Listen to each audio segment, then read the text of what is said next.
같이 말씀 보겠습니다. 말씀은 디모데후서 3장 16절에서 17절입니다.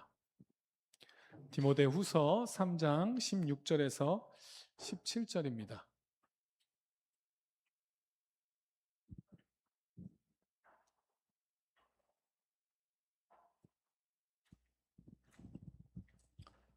디모데후서 3장 16절에서 17절입니다.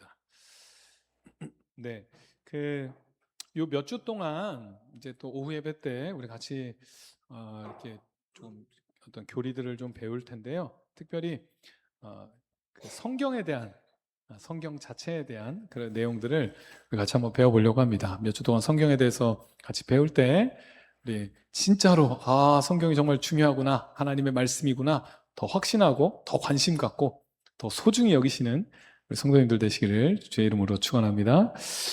네, 3장 16, 17절 우리 짧으니까 우리 같이 읽겠습니다. 죄송합니다.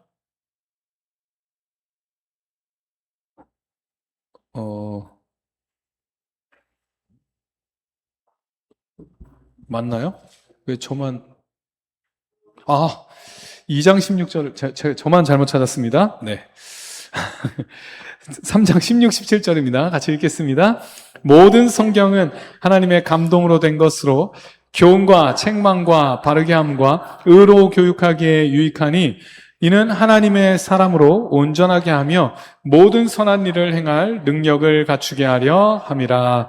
아멘. 네, 우리 잘 아는 말씀이죠. 오늘 이제 소방관 우리 홍찬 집사님 예배 참석을 못했습니다. 왜냐하면 이제 3주에 한 번씩 출근을 합니다. 소방관이라서 이렇게 3교대라서 3주에 한 번씩 출근을 하는데요. 그럼 이제 오늘 새벽에 가서 다음날 새벽에 돌아옵니다. 그렇게 하루씩 그렇게 일을 합니다. 그래서 예배를 참석을 못했는데 제가 그걸 알려드리려고 하는 게 아니라, 근데 이제 뭐 유튜브가 있으니까 이제는 그래도 예배를 함께 드릴 수가 있습니다. 제가 그 홍찬 집사님 결혼을 하고, 참 지선 집사님도 못 왔어요. 이게 임신했는데 새벽에 연락이 왔다 하더라고요. 너무 아파가지고 너무 몸이 힘들어가지고 오늘 못 왔는데 우리 꼭 이제 한 2주 정도 남았거든요.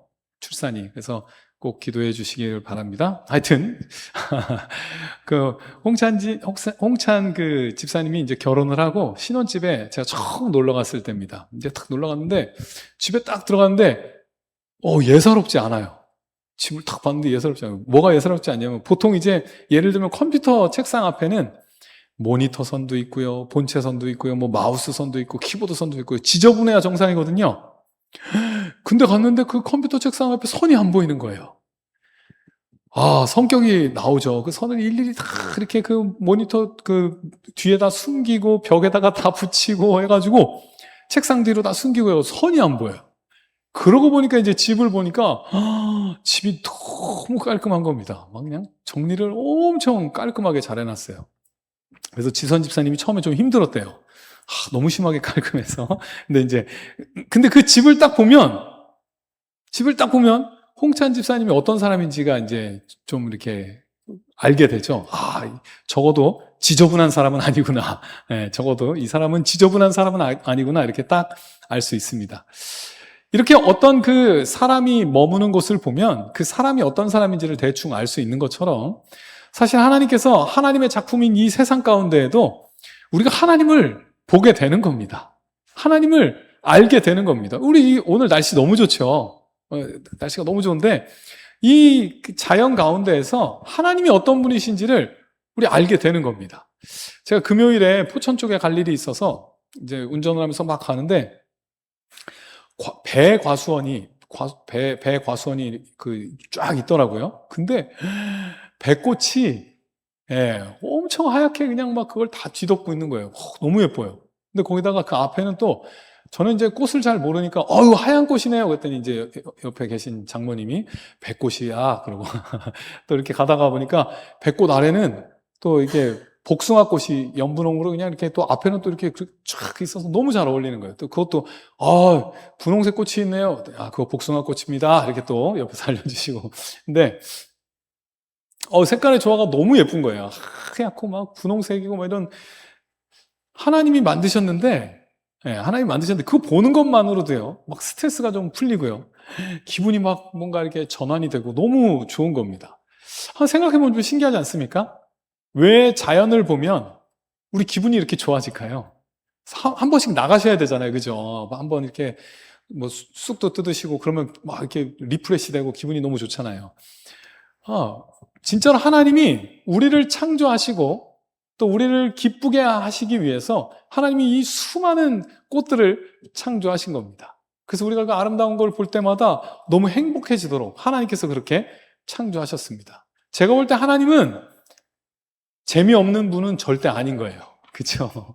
꽃을 한 20가지 정도만 이렇게 만들어 놓으셔도 됐는데, 제가 그래서 찾아봤어요. 꽃이 이 지구상에 몇 종이 있나. 근데 한 3, 40만 종이 있대요. 근데 그것도 다 모른대요. 왜냐면 학자들이 그걸 다 모아서 할 수가 없으니까. 한 3, 40만 종이 있다는데, 하나님이 스케일이 좀 크세요. 그죠? 우리 꽃 봐라! 그러면서 한두 개를 만드시는 게 아니라 3, 40만 개를 막 각자 다양한 걸 막 만드시고요.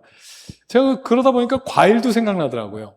과일도 그냥 우리 생존을 위해 먹는데 하나님이 그냥 먹게 안 하시고 온갖 다양한 종류를 먹게 만드셨어요. 그쵸? 질릴까봐 사과만 먹으면 질리니까 배도 만드시고 귤도 만드시고 포도도 만드시고 막 너무 많은 종류의 먹을 것을 만드셔서 생존을 위해 먹는 게 아니라 즐거움을 또 우리가 즐겁게 먹다 보면 살게 되는, 그렇게 하나님께서, 하나님은 굉장히 흥미진진하신 분이에요.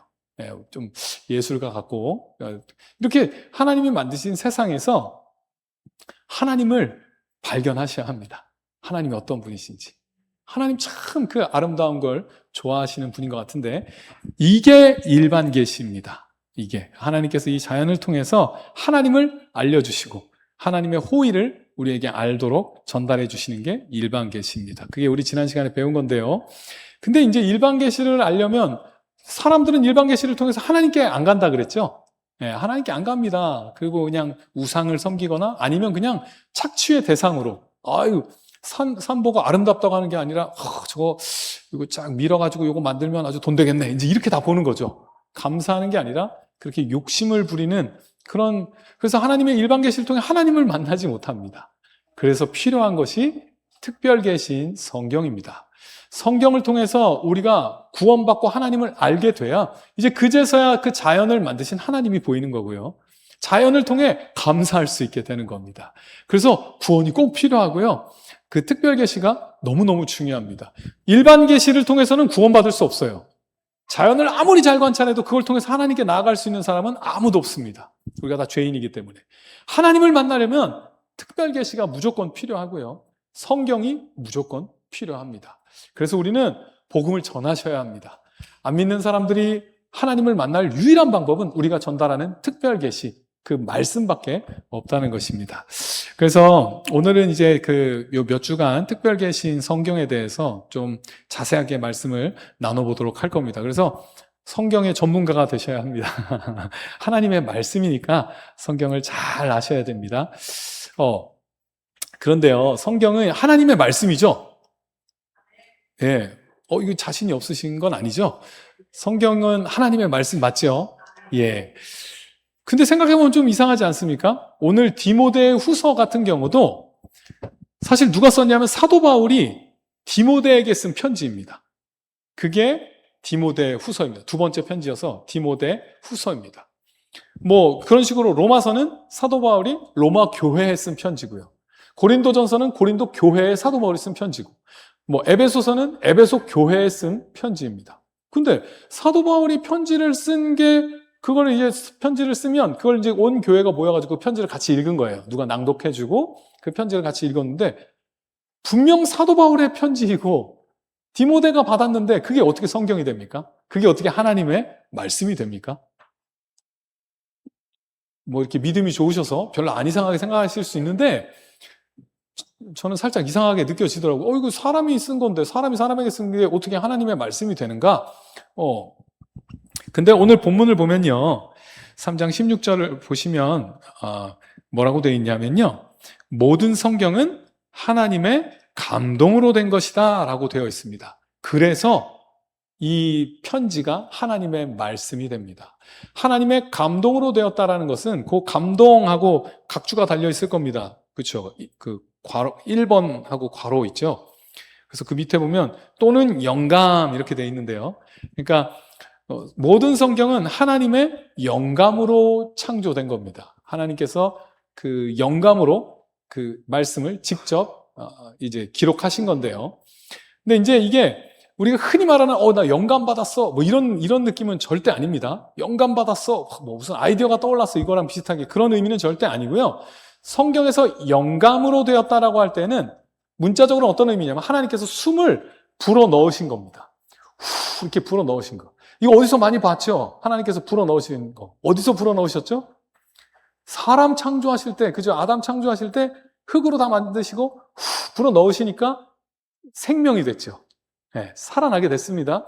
그 똑같은 표현입니다. 말씀은 하나님께서 숨을 불어 넣으셔서 생명이 된 것이 그게 하나님의 말씀, 영감받은 성경인 겁니다. 이거는 그냥 뭐 사람이 만든 게 아니라 하나님이 창조하신 건데요. 근데 하나님이 그거를 창조하시는 가운데 뭘 사용했냐면 인간 저자를 도구로 사용하셔서 성경을 기록한 겁니다. 마치 우리가 글을 쓸 때요. 펜을 잡고 글을 쓰듯이 그렇듯이 하나님이 인간 저자를 사용하셔서 성경을 하나님의 말씀으로 기록되게 한 것입니다.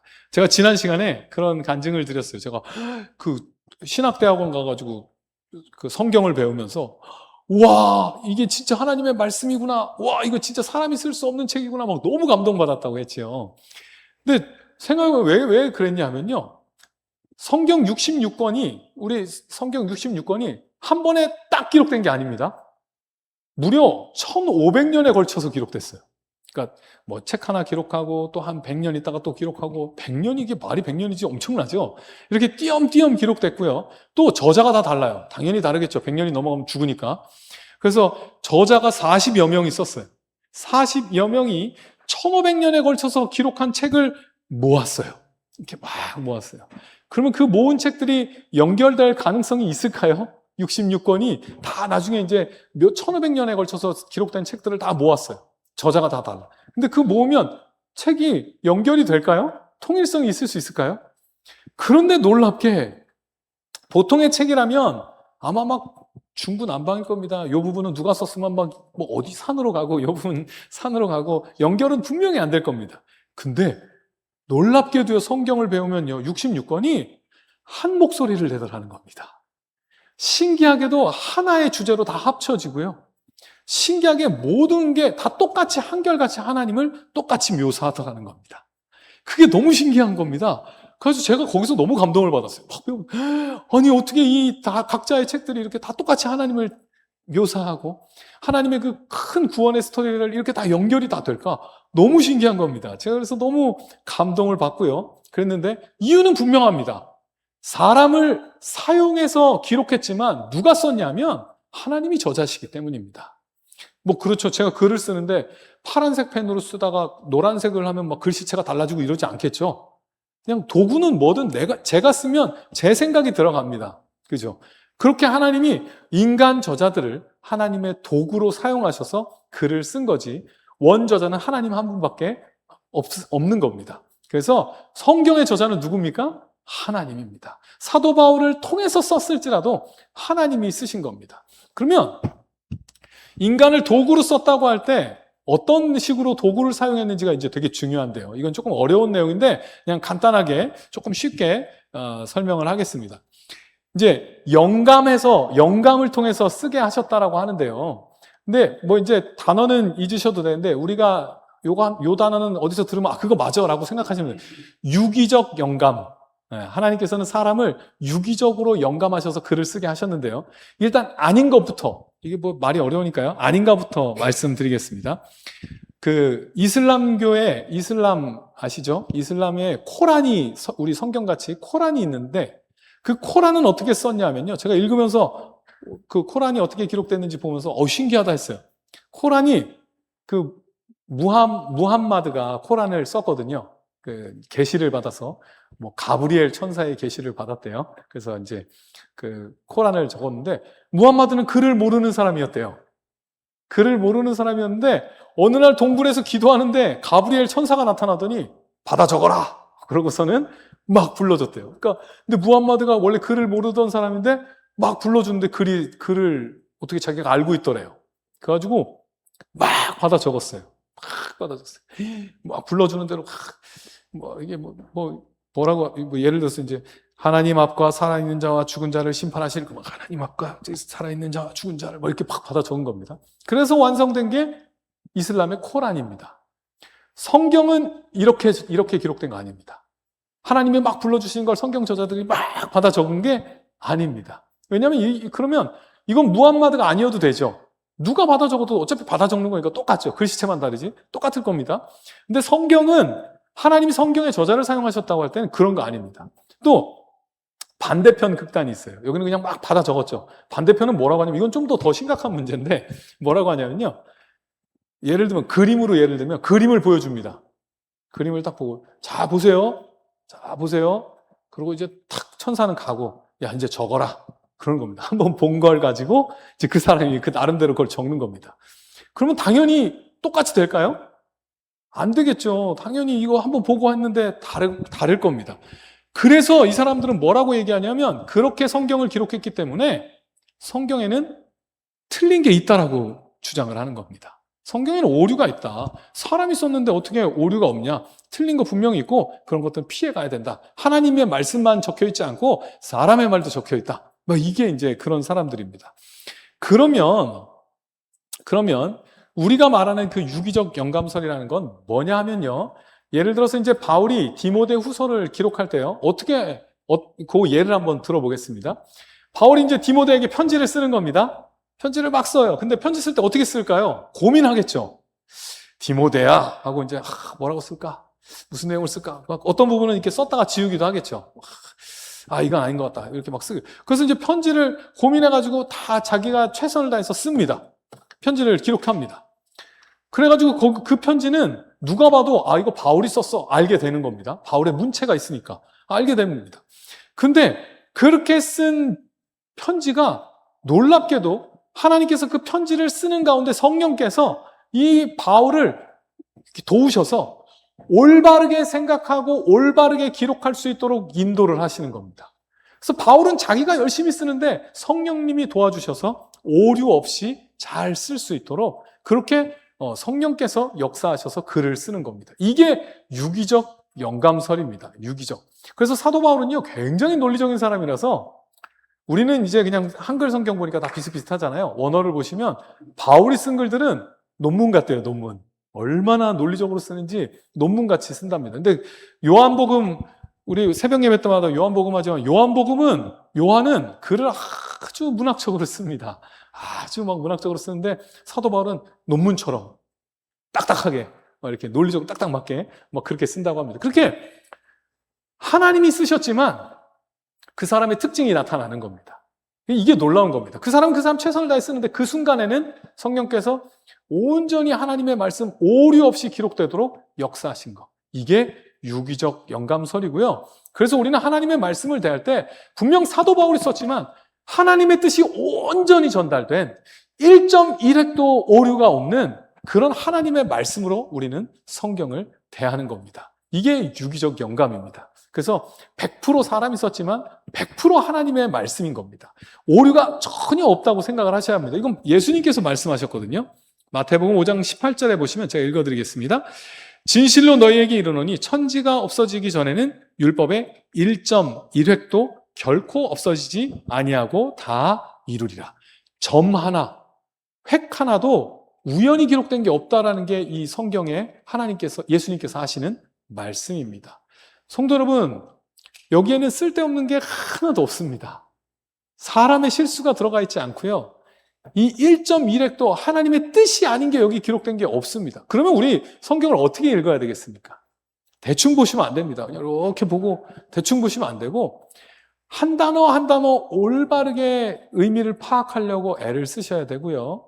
어떤 말을 수식하고 있는지 문법적인 요소 이런 것도 할 수 있는 한은 최선을 다해 살펴서 성경을 자세히 읽으셔야 합니다. 그럴 때 하나님의 그 의도대로 우리가 그 뜻을 깨달을 수 있고요. 그렇게 소중하게 겸손하게 조심스럽게 성경을 읽으셔야 합니다. 왜냐하면 오류가 없이 온전히 하나님의 뜻이 다 들어있는 것이 성경이기 때문입니다. 그래서 또 하나 중요한 게 있습니다. 이게 우리가 많이 실수하는데요. 성경에 오류가 없고 완전히 하나님의 뜻이기 때문에 우리가 마음에 드는 것만 선택할 수 없습니다. 이 성경 전체에서 어떤 부분은 내가 마음에 들어서 이 부분은 너무 좋아. 근데 딱 보니까 이 부분은 마음에 안 드네? 그럼 그 부분은 빼고 이럴 수 없다는 겁니다. 실제로 옛날에 그런 용감한 사람이 있었어요. 어떤 용감한 사람이 있었는데 옛날 이단이었는데요. 책을 어떻게 했냐면 다 잘랐어요. 성경을. 용감하죠. 성경을 다 잘라서 이거 구약의 하나님 너무 무섭네. 그래서 구약을 다 버렸어요. 다 잘라서 버렸어요.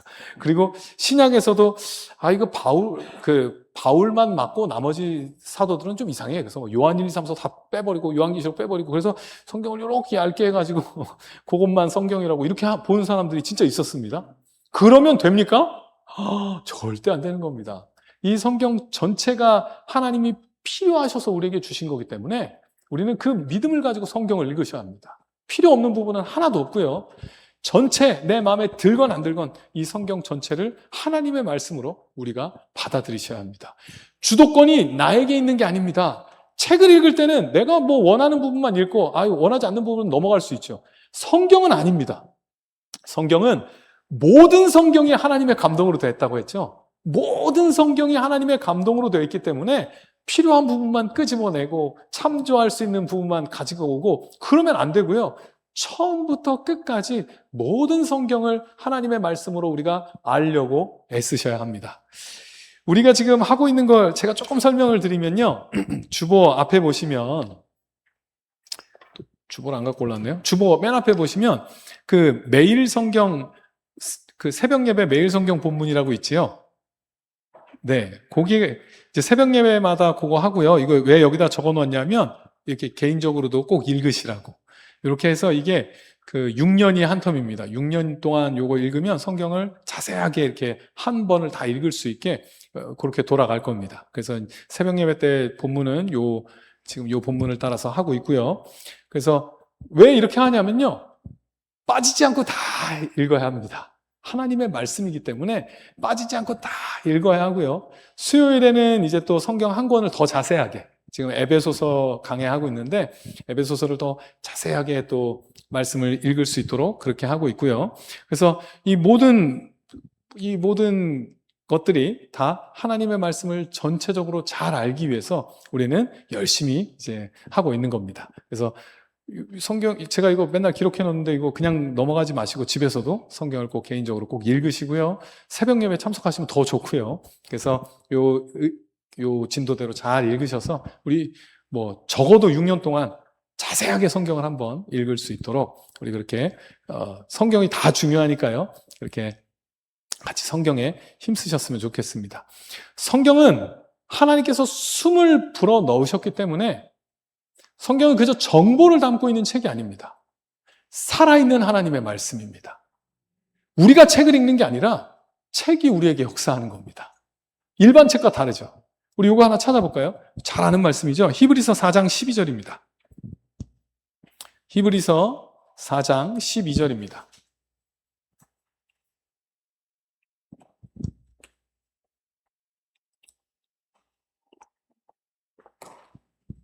히브리서 4장 12절 같이 읽겠습니다. 하나님의 말씀은 살아있고 활력이 있어 어떤 검보다도 예리하여 혼과 영과 및 관절과 골수를 찔러 쪼개기까지 하며 또 마음의 생각과 뜻을 판단하나니.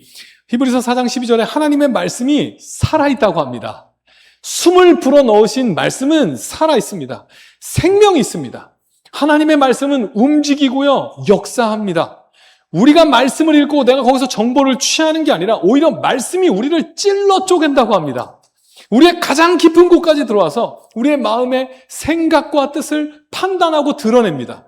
말씀이 우리를 읽고요, 말씀이 우리를 드러내는 겁니다. 우리가 성경을 읽는 게 아니라 말씀 앞에 겸손하게 나올 때 말씀이 우리 안의 역사에서 우리의 정체를 드러내고 우리 안에 있는 죄를 드러내고 우리에게 하나님 앞에 말씀이 우리를 가져다 놓는 겁니다. 우리 분명히 기억하셔야 합니다. 말씀은 살아 있습니다.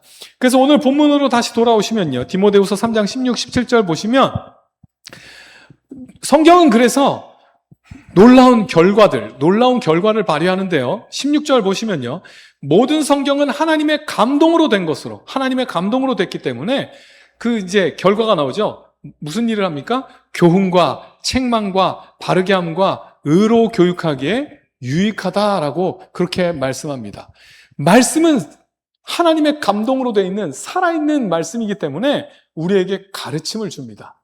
그 가르침이라는 것은 그냥 어떤 정보와 지식을 준다는 게 아니라 하나님을 알려주는 겁니다.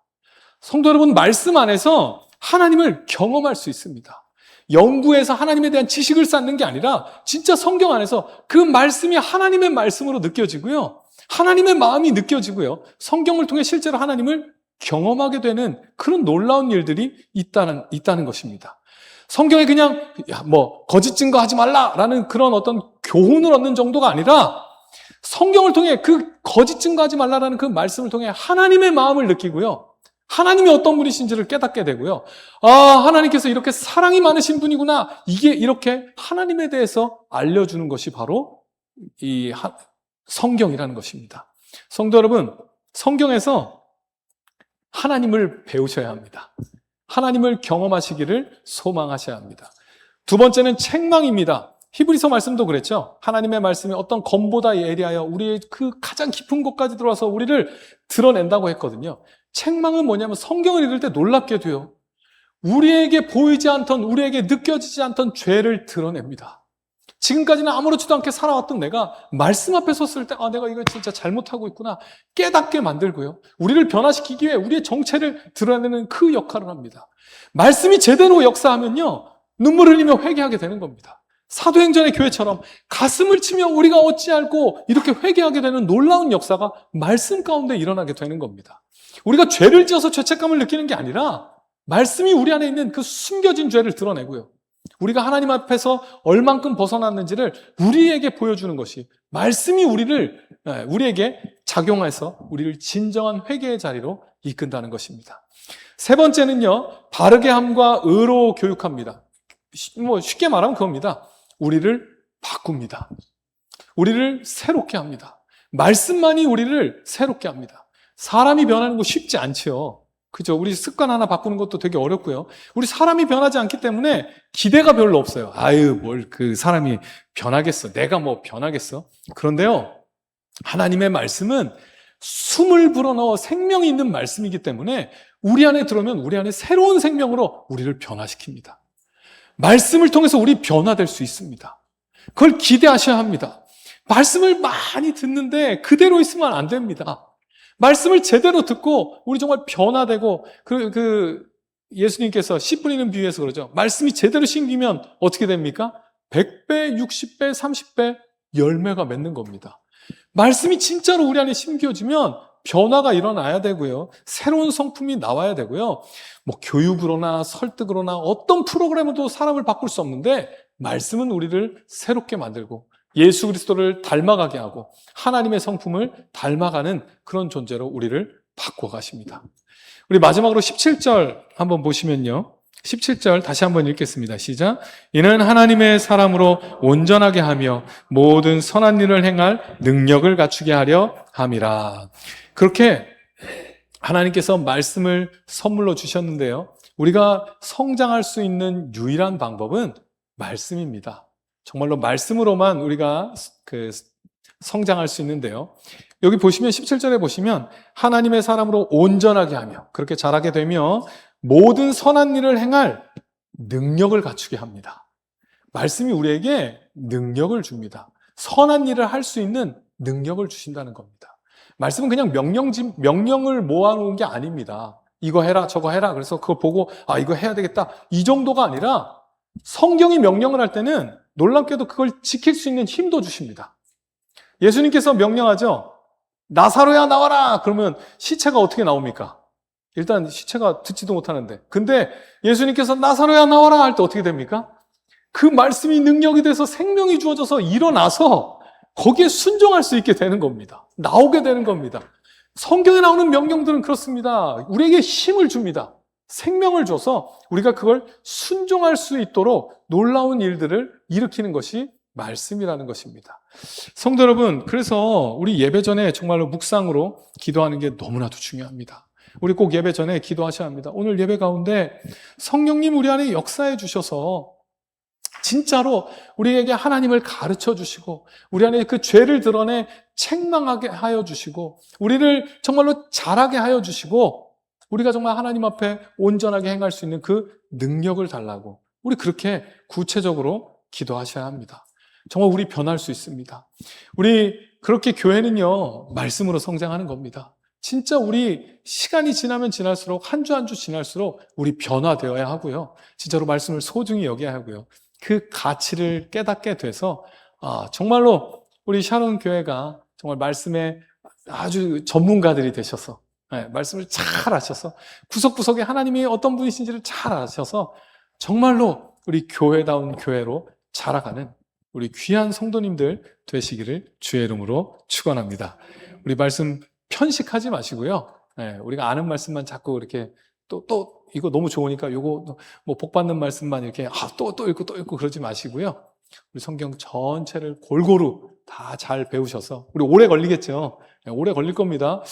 그리고 오랫동안 이제 많은 것들을 배우게 될 텐데요. 그 하나님의 말씀으로 우리 받아들이셔서 정말로 성장하는 그 생명을 누리는 그 말씀의 달콤함을 경험하는 우리 샤론의 성도들 되시기를 주의 이름으로 축원합니다. 기도하겠습니다.